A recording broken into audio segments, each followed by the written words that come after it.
The very word secrecy is repugnant in a free and open society, and we are, as a people, inherently and historically opposed to secret societies, to secret oaths, and to secret proceedings. We decided long ago that the dangers of excessive and unwarranted concealment of pertinent facts far outweighed the dangers which are cited to justify it. Even today, there is little value in opposing the threat of a closed society by imitating its arbitrary restrictions. Even today, there is little value in ensuring the survival of our nation if our traditions do not survive with it. And there is very grave danger that an announced need for increased security will be seized upon by those anxious to expand its meaning to the very limits of official censorship and concealment. That I do not intend to permit to the extent that it's in my control.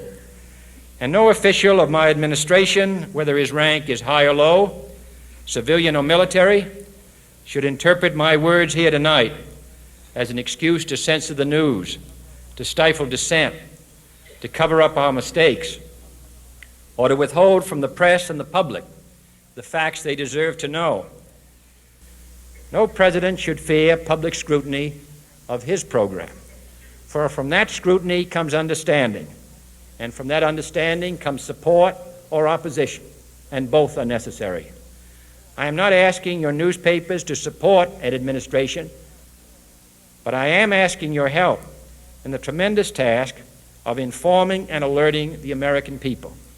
For I have complete confidence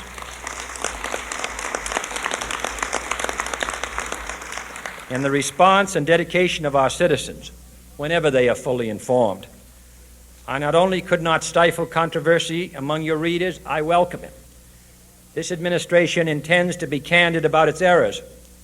For as a wise man once said, an error doesn't become a mistake until you refuse to correct it.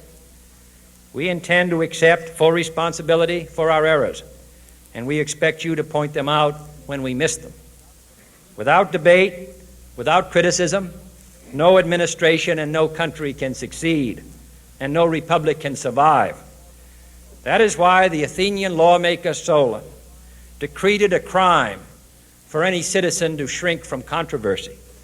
And that is why our press was protected by the First Amendment, the only business in America specifically protected by the Constitution, not primarily to amuse and entertain, not to emphasize the trivial and the sentimental, not to simply give the public what it wants, but to inform, to arouse, to reflect, to state our dangers and our opportunities, to indicate our crises and our choices, to lead, mold, educate, and sometimes even anger public opinion.